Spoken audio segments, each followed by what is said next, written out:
जय गुरुदेव। हमारे 12 ज्योतिर्लिंगों में से केदारनाथ की बहुत ज़्यादा महत्वता है। आज हम आलोक जी से इसकी सांस्कृतिक, धार्मिक और ऐतिहासिक महत्व के बारे में जानेंगे। जय गुरुदेव। जय गुरुदेव प्रताप जी। केदारनाथ देखिए, आज से लगभग 30 साल पहले मैं केदारनाथ गया था। अच्छा। उस समय मैं तो पढ़ रहा था, तो वहाँ जाके मुझे ये लगा कि कितनी खूबसूरत जगह है। और उस समय मैंने अपनी बुद्धि से ये सोचा कि जो हमारे पूर्वज थे, उन्होंने दुनिया की जितनी खूबसूरत जगहें हैं, मतलब हिंदुस्तान की जो खूबसूरत जगह है, वहाँ पर कुछ न कुछ ऐसा मंदिर बना दिए हैं जो कि बड़ा इम्पोर्टेंस रखते हैं। तो केदारनाथ जब आप जाइए तो वहाँ पर केदार देव का मंदिर है, जिसको कि मतलब पांडवों के समय स्थापित मानते हैं। और पांडवों का काल अगर देखा जाए तो आज से लगभग 5000 साल पहले का हुआ जी। तो उस समय है। और वो जो केदार शिवलिंग है वो स्वयंभू शिवलिंग कहलाता है। किंवदंती ये है कि जिस समय युद्ध खत्म हुआ, पांडवों ने अपने जो जितने सारे भतीजे थे, भाई थे, उन सबको मारा था। तो पाप होता है ये, तो उससे मुक्ति के लिए वो शिव की आराधना करने वहाँ गए। तो वहाँ जो शिव थे वो भैंसे के रूप में प्रकट हुए। किंवदंती ये है कि पांडवों ने उसको पकड़ा तो जो भैंसे का पृष्ठ भाग था वो शिव जी प्रकट हुए और वो वहाँ पर केदार के रूप में स्थापित हो गए, जो कि स्वयं ज्योतिर्लिंग है। अब इसमें आप देखिए कि अगर अध्यात्म के रूप में जाएं तो जो शिव है वो काल के प्रतीक हैं, और जो भैंसा है वो यम का वाहन माना जाता है। बिल्कुल। तो इस तरीके से काल यमराज को प्रतिनिधित्व करते हुए जब शिव प्रकट हुए, वो बड़ी दुर्गम जगह है केदारनाथ। और आप ये सोचिए कि आज से 5000 साल पहले वहाँ ना तो कोई रास्ता होगा ना कुछ होगा। तो ऐसी दुर्गम जगह में जब जो जा रहा है तो काल के पास ही जा रहा है।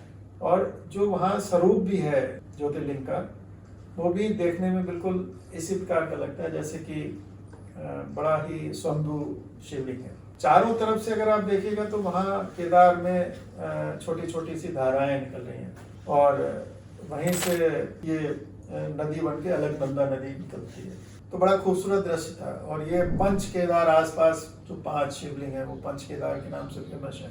बहुत ही मनोहारी दृश्य होता है वहाँ का, बहुत ही सुंदर है। अच्छा, एक और चीज देखिए आप, अभी कुछ साल पहले जब वहाँ पर बाढ़ आई, बादल फटा 2013 तो वहाँ सब कुछ बह गया जी। लेकिन एक शिला ऊपर से आई और वो बिल्कुल मंदिर के पीछे आके जी रुक गई, जिससे कि मंदिर को कोई नुकसान नहीं हुआ। और अब तो उत्तराखंड सरकार ने इसको बड़ा सुंदर स्वरूप दे दिया है जी।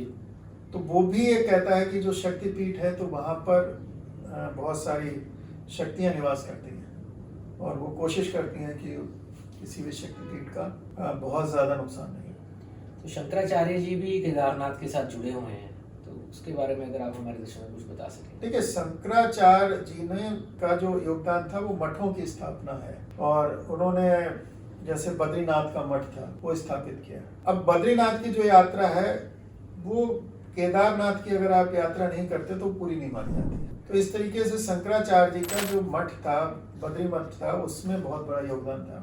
उस कारण से, क्योंकि it is linked with the Badrinath, Kedarnath से लिंक हो गया, तो इसलिए केदारनाथ की भी बहुत ज्यादा ही, अब आजकल तो आप हेलीकॉप्टर से भी वहां जा सकते हैं। तो अगर मैं अपने आखिरी सवाल पर आऊँ आलोक जी, तो तीर्थ की जो वैल्यू थी हमारे भारतीय संस्कृति में, क्योंकि पहले तीर्थ करना बहुत मुश्किल होता था, तो लोग अपने जीवन के अंतिम पड़ाव में निकल जाते थे तीर्थ करने की, पता नहीं वापस आएंगे नहीं आ पाएंगे, क्या होगा। अभी जो मेजर टेक्नोलॉजिकल रेवोल्यूशन हुआ है पिछले 50 सालों में, तो तीर्थ भी एक तरह से टूरिस्ट डेस्टिनेशन बन गया है। तो क्या ये मतलब तीर्थ की महत्वता कम कर देता है कि लोग हेलीकॉप्टर या इतनी जल्दी से मतलब आधे दिन में जाते हैं, इतनी मुश्किल यात्रा करके वापस आ जाते हैं? देखिए, तीर्थ क्यों तीर्थ कहलाता है? क्योंकि वहाँ पर बहुत सारे जो आपके होली स्पिरिट्स हैं या बहुत सारे संत लोग रहते हैं। तो जब कभी एक स्थान पे बहुत सारे रियलाइज सोल जाते हैं, रहते हैं, तो ऐसी जगह तीर्थ बन जाती है। जैसे आप मंदिर में जाइए तो मंदिर में जिस समय बैठते हैं आपको तो बड़ा आपको संतोष का अनुभव होता है, शांति का अनुभव होता है जी। इसी तरीके से आप जाइए गुरुद्वारा में जाइए तो वहाँ पर मैंने देखा कि जो पोंटा साहब में गुरुद्वारा है जी, तो अब उसकी किंवदंती ये थी कि जो गुरु नानक थे तो यमुना बह रही थी बहुत तेजी के साथ जी। और उनका मेडिटेशन में व्यवधान हो रहा था, तो उन्होंने कह दिया कि शांत। तो यमुना बिल्कुल शांत हो गई, जबकि इतनी ध्वनि होती, वहाँ कलकल की ध्वनि भी नहीं सुनाई पड़ती है। तो ये सब बड़े हिस्टोरिकल प्लेसेस हैं और बहुत पावरफुल प्लेसेस हैं। अब प्रश्न ये उठता है कि जब इतने ज़्यादा, जब पुराने समय में तो कोई साधन नहीं थे, लोग जाते थे, वापस आएंगे कि नहीं आएंगे ये भी नहीं पता था। अब आप हेलीकॉप्टर से चले जाओ या पैदल भी बहुत आसान रास्ते हो गए हैं, मोटरेविल रोड गौरीकुंड तक तो आप जा ही सकते हो। तो वो सब चीज़ें अगर आप देखते हो तो मुझे ये लगता है कि ये जन जन तक पहुंचने की समय है, और ये जो कालखंड है इसमें किस तरीके से जो आने वाली पीढ़ी है वो इन सब चीज़ों को समझे। जैसे आपने देखा ना कि बहुत बार हमारे यहाँ जो फिल्में बनती हैं तो उसमें थोड़ा सा आकर्षक बनाने के लिए उसमें कुछ कुछ पात्र डाल देते हैं। बिल्कुल। तो आकर्षक होना चाहिए तभी, क्योंकि आप देखिए कि काफ़ी जो नई पीढ़ी है वो धर्म से अलग हट रही है। बिल्कुल।